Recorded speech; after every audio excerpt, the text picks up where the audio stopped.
is a production of The garage area. Welcome into the garage area. This is our Talladega recap show, to where in the preview I said that we might just be locked side by side and called it racing, and that's pretty much what we did. There was a lot of fuel saving in this race, and not a whole lot of passing, unfortunately. And that pretty much only took place on the different pit cycles that we saw. But overall, probably the Talladega race that we expected, I would guess. It's basically what I expected to see. Um, but nothing super exciting. Got Austin Cindric, the winner. Where did our picks finish this week? Um, Blaney 37th for me and Byron third for you. So Oh, that's not bad. And he didn't cross the finish line third, but he ended up third. yeah, Uh, I was thinking about that. I was like, your driver gained 2 points after the race, and mine still just stayed at 1 point. So yeah. Uh, Gained 2 points. or no, yeah, you only gained one. Never mind. You only got Priest. I was thinking Okay. Logano too, Logano. but yeah. Yeah, he finished behind Byron. Yeah, we'll get into that a little bit here in a second. Yeah, disappointing day for Blaney. Uh, like you said, the Penske cars are fast, and they were fast all day, but you picked the only one that didn't make it to the finish line. And one of them ended up winning. Uh, I picked Byron just because I'd heard on the Dirty Mo Doe section of the Dale Jr. Download podcast that they said that Byron has like averages a top 10 finish there. And I was like, it's a pretty safe pick then, I guess. I don't know if he's going to win the race, but he should at least get me, a decent finishing position. And turns out he did. So happy with that. I'm sure I'm still a mile back in the standings. You gained 41 points, I think it was. So That's a pretty good chunk. you're down to 73, I think it is. Oh, good. Down to just 2 races behind. Oh, 78. That's right. But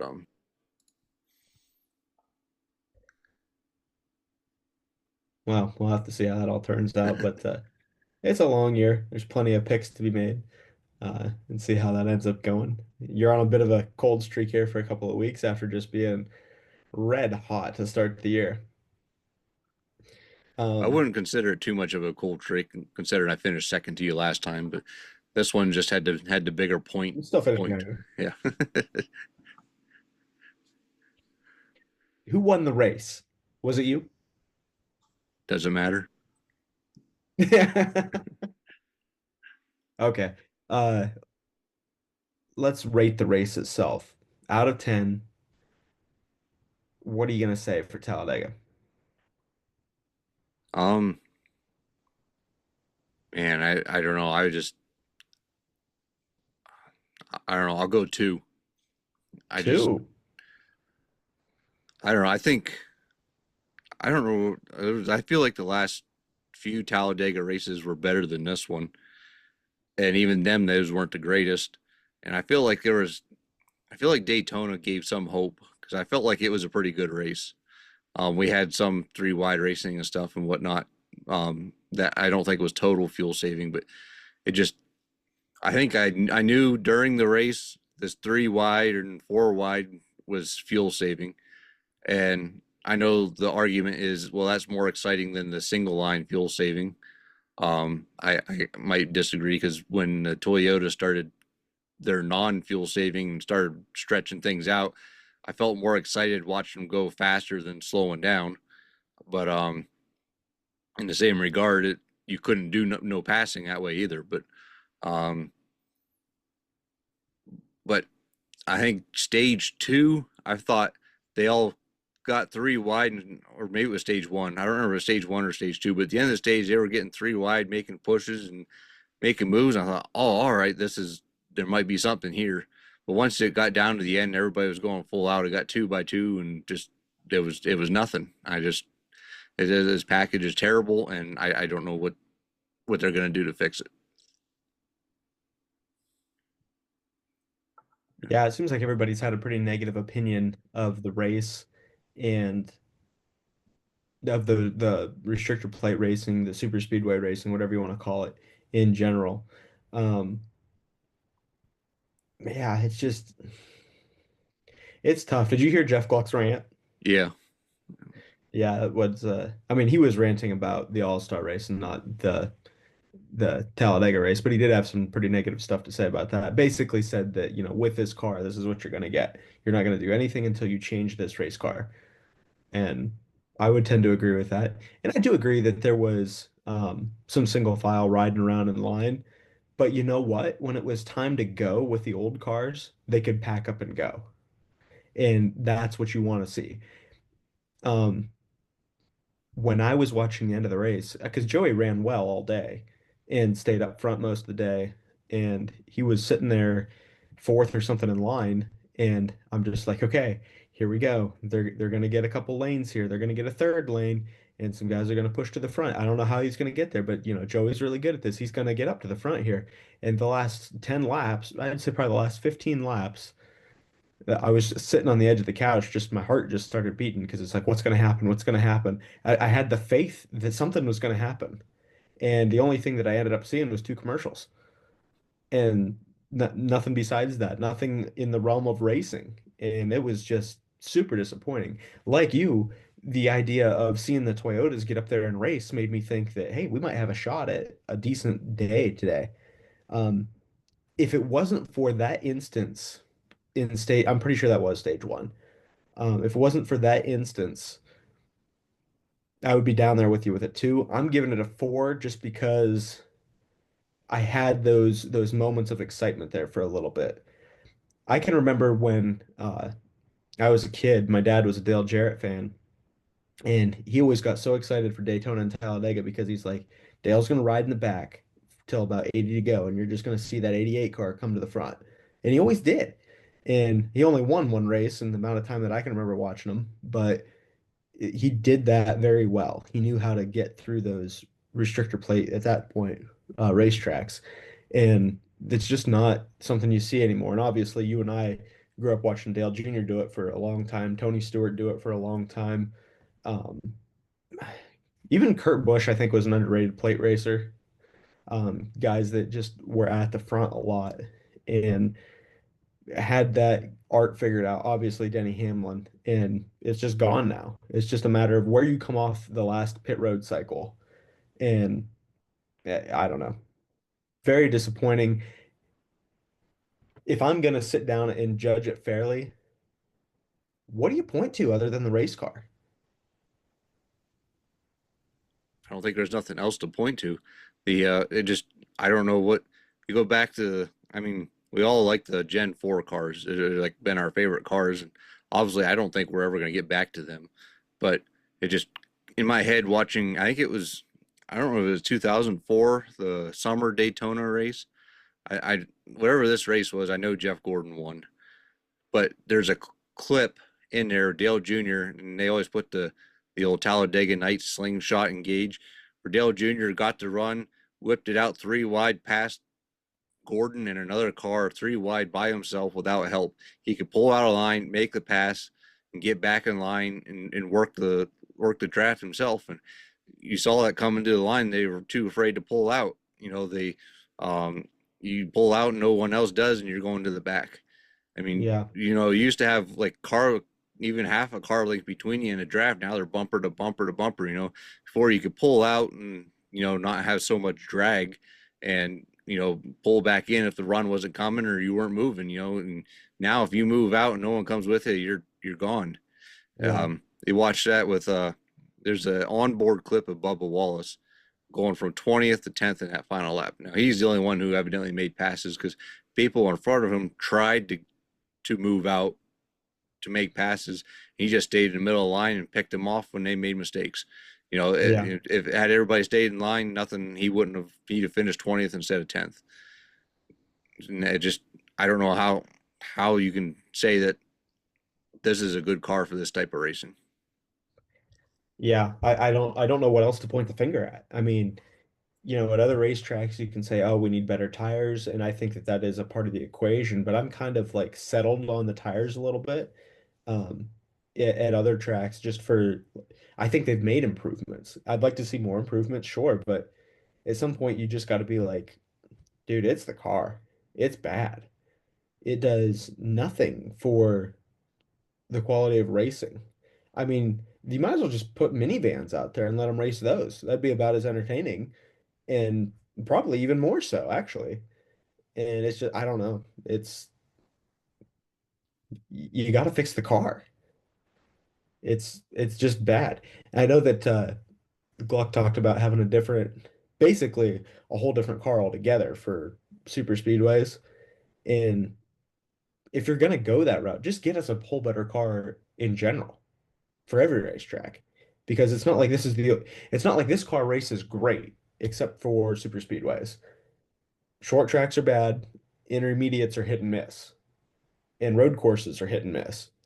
It just kind of all depends. So yeah, we need a Gen 8 car right now, which should just be a Gen 4 car. That would be nice. But yeah, as far as the race itself, kind of the way it unfolded, um, Kyle Larson got his first ever stage win at Talladega. That was cool. Joey Logano had a meltdown at the end of stage two about Cindric not pushing him. Um, I don't know what the whole, I mean, I saw it, but I don't know why he was as upset as he was. I mean, watching it, it looked like, it didn't look to me like Cindric tried to not, or tried to step out and pass him. It looked like he tried to just keep from running over him. And that's basically what Cindric said. And it ended up letting the 23 win the stage. So, I don't know if um, the whole combination of the last couple laps. 'Cause I think Cindric himself pushed Bubba Wallace to the lead. And then once Bubba got the lead, then Logano got in front of Cindric, and then Cindric obviously moved out to not wreck Logano. But I think maybe Logano was more upset that Cindric even pushed Bubba. Period, as I if I see. think Logano was in that inside lane and then should have just stayed that way the last couple of laps. But I don't fault Cindric from pushing, trying to. I think Cindric should be pushing anybody's in front of him to gain his own position. That's I hate how the whole manufacturer alliance has ruined plate racing itself too. Yeah, I mean, I mean, you can yeah, make the argument they're teammates too, but I mean, I just feel like you got to do what's best for yourself and not worry about the other guy. But that's where I stand. yeah, I guess I would pretty much agree with that too.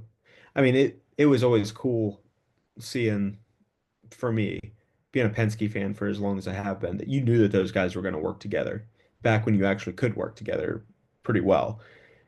Before that, the Roush cars were kind of figuring that out for a little while, and that was neat to watch for a little bit of time. But I mean, you're right. When it was guys racing selfishly and just out for their own momentum, taking their own run, you want to be up front, you figure out how to get up here with me. Um, yeah, that was better. It was Yeah, better racing. yeah. I'm all for teammates working together. That was fine. But I mean, I feel like teammates working together should be working together to get to the end of the race in the best position possible to give your team a chance to win. Now, like I say, Cindric and Logano got themselves to the end of the stage. Cindric should be able to push whoever he wants to make his own best position to get stage points. Yeah, They got each other to the front, and it didn't work out for the stage points. That's what it is. But that's where I stand. yeah, yeah. I mean, if all things being equal, if you had the opportunity to push one lane or the other and kind of create a run, I would kind of expect you to go with a Ford or your own teammate. If that was the situation, I'm not saying that that applies to the situation we're talking about here at the end of stage two. Yeah, I'm just saying, like in general, I think I would kind of expect you to go with either your same manufacturer or certainly your own teammate if you had an equal choice.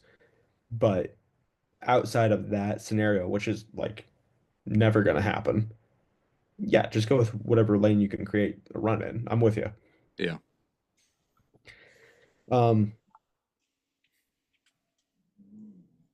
Basically, we only had two natural cautions during the race. One, I view it as Brad Keselowski's fault as guys were trying to get to pit road. Not really that even I put a ton of blame on him. It just seems like if you were going to pin blame on somebody, it would be him. Unless people didn't get a good clear wave out the window or so, I don't know. But you saw it wrecked some cars, including your pick, Ryan Blaney. Kyle Busch was involved in it, although he did rebound from it. Brad obviously involved in it. Um, that was kind of the really only big issue. Uh, and then on the restart was the restart right after that, wasn't it? That Hamlin pushed Bell around and Yeah, collected coming to the 17. end of stage one, I think it was. Yeah. Uh, as basically as they were just trying to get up to speed.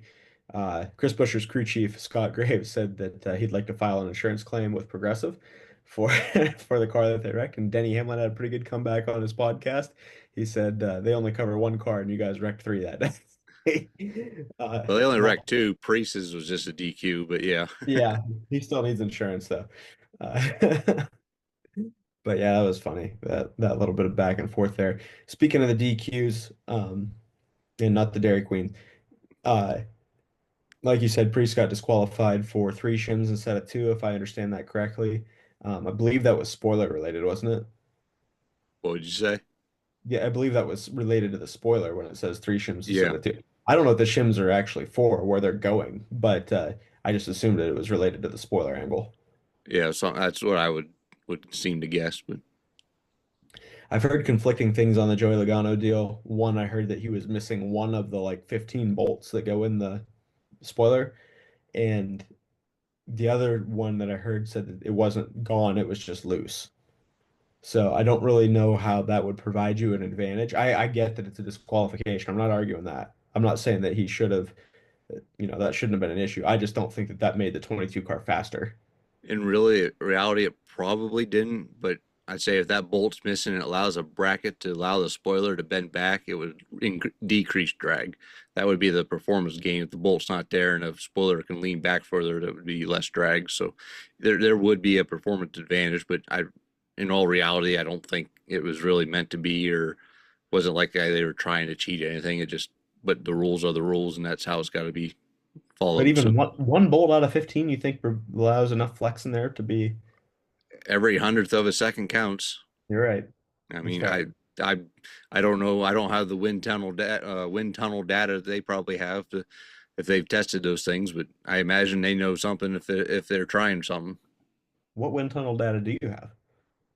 Well, I don't have any, I guess. But You said you didn't have it that they have. It made it sound like you had some. yeah, Yeah, so Penske said that they obviously weren't going to appeal it. It sounds like RFK isn't either. Makes you, I know that some people were saying that with Cindric winning the race, that they're like, yep, yep, yep, we'll take our penalty. Just leave us alone. Don't look at any more of our cars. I could see that possibly being the case, but I just really doubt that that had anything to do with their speed.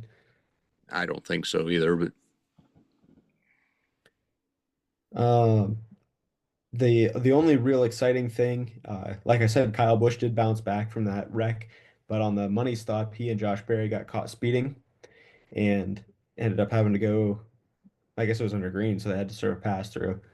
Um, and as cars and manufacturers are pitting together, uh, guys are guys are trying to get back up to speed and blend in with the pack, and whoever's spent the least amount of time on pit road have the biggest run. We see this a lot with green flag stops in groups at places like Daytona and Talladega. And in the process of that, the 77 was leading the Toyota line, which ironically is not a Toyota. Have you seen that meme with the black ducks and the Labrador with the badminton thing on its nose? no, There's like these black ducks with white bills, and then there's a black lab with a white badminton, whatever you call that, on his nose. And it said that basically Carson Hocevar, he was trying to blend in, and so he'll never notice the difference. And NASCAR Sarcasm tweeted that, or NASCAR Chasm, whatever his name is. That was pretty funny. But when that group was trying to come around, you saw that Ross Chastain, obviously, who else? Maybe Joey Logano, would try to pull a big block like that and disrupt the line, which is very aggressive. Denny Hamlin said that he should have just run him over, and I don't necessarily disagree with Hamlin, but everybody took evasive action and kind of dispersed the momentum of that line, which a lot of those guys said they were never going to catch the leaders anyways, but it certainly killed their momentum. And I think they were like 19th on back in that group when it was all said and done because you can't pass. And once they all blended back together, everybody was toast. And that was pretty much the highlight of the day. It was just a matter of whether or not the outside lane or the inside lane was going to get there first. But the two cars on the front row, Priest and Cindric, were going to be one of the two that got back there first. Um, yeah, outside of that, I really don't have anything from the race itself. Did you? That's all I can think of. I mean, the only thing more to that Ross Chastain thing or whatever, Denny Hamlin was calling for him to be black flagged for it or something like that. But I just see it as that's what you got to do to run these races to stay in the hunt. So that's all I got to say is it's about the only thing that's exciting in these races anymore. So I don't think you want to discourage anything that's going to cause some chaos. But Yeah, I would be cool if Hamlin did wreck him or anybody had wrecked anybody that was trying to disrupt that. Like I'm fine if you want to make that move. I got no problem with it. I'm also fine if the guy behind you just stays in it and Austin Dillon's Eric Almirola like you did in the 2018 Daytona 500. Like I'm cool with that. You just know if you make that block, you might get wrecked yeah, depending on who you block like that. And I think that there shouldn't be any black flag for making the block, and there shouldn't be any black flag for wrecking the guy if he makes the block. Um, Chipper Jones is apparently not a Joey Logano fan, at least based on his tweets that I saw. Did you see those? I saw a couple that were retweeted and whatnot. I didn't go. I thought about going to look on his to see them all, but I saw a couple. Yeah. Apparently, Chipper grew up outside the Daytona area and is a big race fan, not a big Joey Logano fan. So I always liked Chipper Jones. Kind of grew up at the tail end of his era of him being prominent. But yeah, that apparently we got a different taste in race car drivers. Yeah. If you want to read some of the nasty things he said about Logano, you can go ahead and check out his Twitter account. It was interesting. It was fairly well thought out. It was good. Uh, but yeah, I don't think Joey's going to be cheering on any Braves baseball anytime soon either. Did you see Joey's rebuttal or hear his No, rebuttal? like, He goes, "Yeah, has Chipper been out there racing on a restrictor plate?" I'm just like, okay. It's like he was, uh, Joey was just as if he was backing up his words he said still and whatnot. So wow. Did he say that on Twitter or what? he said, Joey said that on a podcast or something like that, or an interview of some kind. Who goes, "Yeah, well, Chipper's not out here racing out here at Talladega on a restrictor plate race or something to that effect." So I thought it was funny, but Huh. Yeah, I hadn't seen that yet. I'll have to check that out. Be interested to see what he had, see what the context was of all that. But um, that was basically everything that I had in my personal notes from the race itself. I'm gonna look at our sheet here. Yeah, the DQs, we covered all that. I don't think that there's anything else from the actual race that we were gonna cover. Do you? I don't think so. All right, hit me with some of the news items then.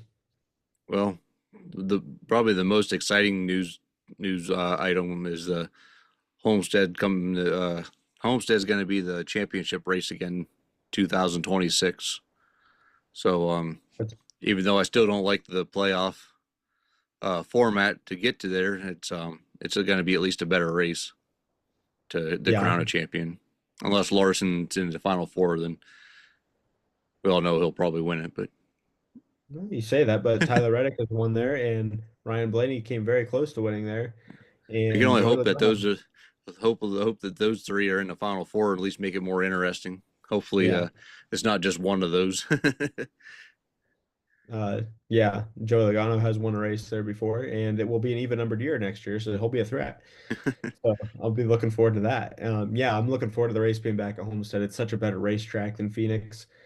I have no problem with Phoenix being you know, in the playoffs. I have no problem with it being towards the tail end of the season, but for it to be at the championship race, I'm out. Don't like it. So yeah, good move on NASCAR's part here. um, I the All Star race. I guess teams were offered to do a run what you brung. The team said no to that, so that would have been interesting to see what they could have come up with the track, but we all kind of got let down there. So, um, They need to try something though, that's for sure. Yeah, that was an interesting thing. I don't know if they really had enough time to devote to it. I do agree that the prize money needs to be more if you're going to do that. And Jeff Gluck's rant was that these teams need to quit whining and spend their money. That was basically a summation of what he said. But just like any other, it's basically like college sports, how the school itself is raking in the money off the athlete's product. NASCAR is raking in the money off of the driver's talent. And NASCAR is the one that needs to spend the money, in my opinion. So raise your prize money, give the teams a stimulus check, whatever you got to do in order to basically let them develop the technology. If the teams have to develop the technology for NASCAR to develop the car for NASCAR, that's what should happen because as Kevin Harvick said, all the smart people work for the race teams, not for NASCAR. I'm good with all that, but NASCAR needs to be the one paying for it. And the other thing that really caught my attention with that rung what you brung, I bet you zero people bring the underbody.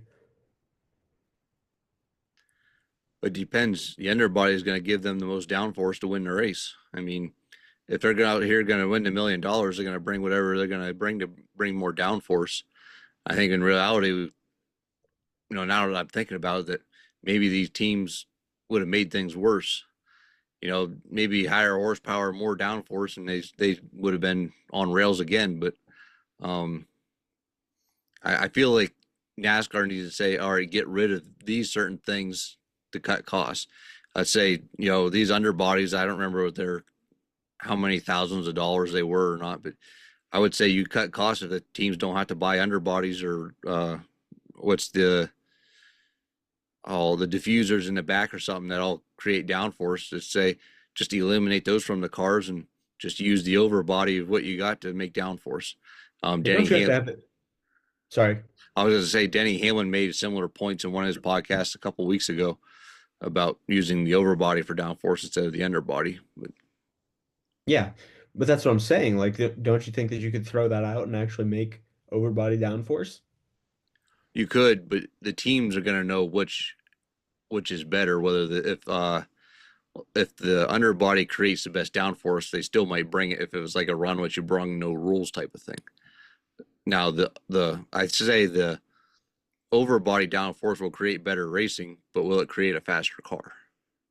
Yeah, That's I the get it. what the argument. I say it's better to have the underbody gone, but it still may be a faster car. And if you're racing for the $1 million, if you run what you brung, you want to bring the faster car. You're right. That's a fair point. Um, yeah, it's a fair point. But yeah, I would be curious to see what teams did do to modify the cars to make them better. I would be. This is where I wish, as much as I hate to say it, that Chad Knaus was still on a pit box. Yeah. That's what I say. I kind of started off with the like, I wish they did run what you brung, but these guys are going to bring the most downforce possible, and it still might not create better racing. But I Yeah, say that the NASCAR needs to come give all of these guys say eliminate this to create better racing, so everybody has the same car, not like and teams still bring the ultra downforce type cars. That's kind of what I'm trying to get at. yeah, yeah. I'm with you. Um, other All Star news.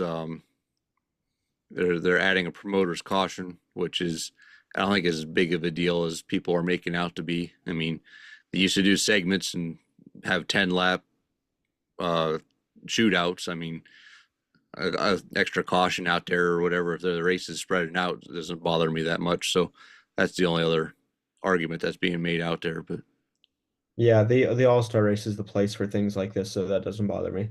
yeah, um, Rodney Childress. I don't know. I just said his name wrong. Childress or Childers. Yeah, I keep saying Childers. Childress. It's Childers or whatever. But him and Inspire Motorsports are out. Evidently a mutual parting. I don't know if that's really true or not, but um, Yeah, I don't know what happened there. Some people are saying that Childers is too quiet and keeps too much to himself, or he's not. working with the rest of the team, but I don't know all the details of what went on there, but that was kind of Yeah, it's all. surprising. Yeah, it was. I just can't see parting ways with somebody as smart as Rodney, even if you just move him to a different role for the rest of the year or something like that. Um, the director of competition or whatever you call that. I don't know how Spire's culture is as far as inside the race team, how that stuff works, but it just seems like he's a valuable asset to let walk, and they were comfortable with doing that, I guess. One way or the other. I don't know how you get this, this early into a season and go, hey, this isn't going to work.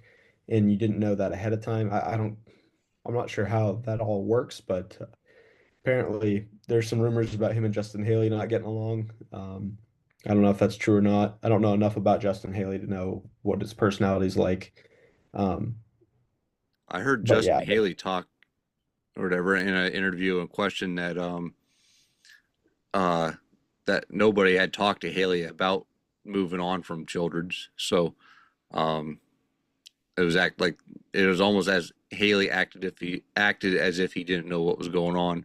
In the same note, Carson Hocevar said, "Yeah, he saw it coming from a mile away." So I don't know what went on over there, or who's telling the truth and who's not. So um, sounds like there's just a lot of disagreement between each other. So yeah, probably never know the real story there, but hmm.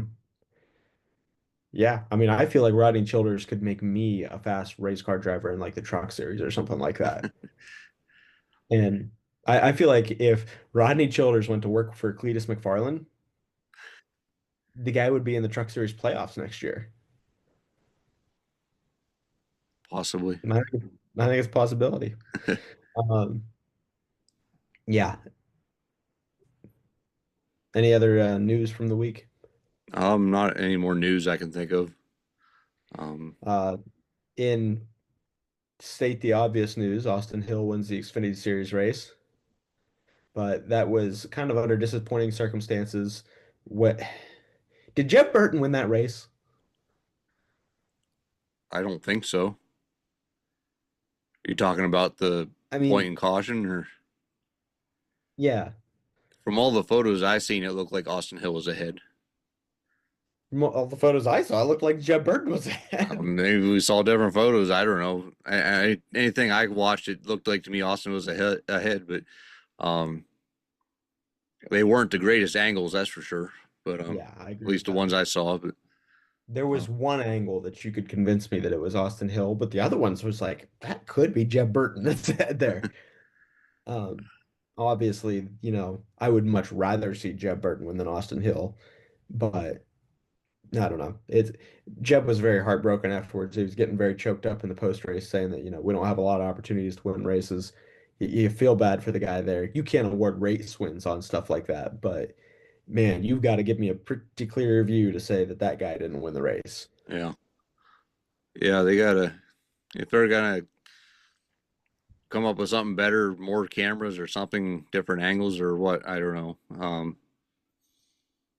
Yeah, that was probably the worst angles I've seen for the ending of a race that, like a restrictor plate instance where the caution came out. It was probably the least amount of detail I've seen. So um, you're just always going to have these issues pop up. But um, Austin Hill winning wouldn't have surprised me if he made it to the line first, even. So it didn't really bother me that much. I guess you can say I'd rather him not win, but I also hate when random people win at restrictor plate races too. But in reality, the end of Even that race that, like didn't. Jeb's not that random though. Yeah, It's like if David Reagan or Michael Waltrip or Michael McDowell wins a plate race. yeah, It's like those guys are good at those racetracks. yeah. I guess I just I don't care that those guys would win at those tracks and stuff if they're good there. I just hate how that puts them into the playoffs. I guess is what I'm saying. That Yeah, I that's agree with that's that. where I'm getting with it. I don't care that he wins. I just hate that it messes up with the playoffs. That's my Yeah, point. Yeah. Yeah, I I didn't. I agree with didn't mean to that put hate for towards sure. Burton or something because he runs in the back and this and that. That he's a random winner, but it's just I don't think his play it makes him playoff worthy. That's what I'm saying. No. Yeah, I'm with you there. I agree with that. Same thing with road courses. You get a road course ringer win a race. I don't think that that should make you playoff worthy. That's the Yeah, same along the same vein. yeah. Yep. Um, we don't have to get into the discussion about it as far as whether the caution there was warranted or not. I don't really have an opinion on it. I, I'm fine with them throwing the caution for it. I just wish that they would just wait a few more seconds for the run to die out. Like if guys are building runs and they're about to enter turn three and a car gets, turned into the inside wall and thrown a yellow right now, like just at least let the spotter come on the radio and say cars are wrecking, and then the run will naturally dissipate at that point. And then give me a clear opportunity to see who's ahead, throw the yellow. At least they've got to play the run all the way out. Yeah. Almost like going back to the Daytona 500 when they all wrecked on the backstretch. Once Byron was ahead by so many car lengths, and I don't remember, was it Reddick and then Johnson or whatever? You clearly, nobody was catching Byron. You could just throw the caution or whatever, although they let it go back to the line. But obviously, you could make the argument that they could have ran 3 wide to the line. You couldn't throw the caution until you to get a specific time or whatever. But um, in the same regard, that was, man, I don't know what to do, because if Zilich was really hurt, they got to get people to him. But they could have got people to him anyways, and they still ran green. Other than, you can argue that I believe it was Brandon Jones was still coming down to back straightaway.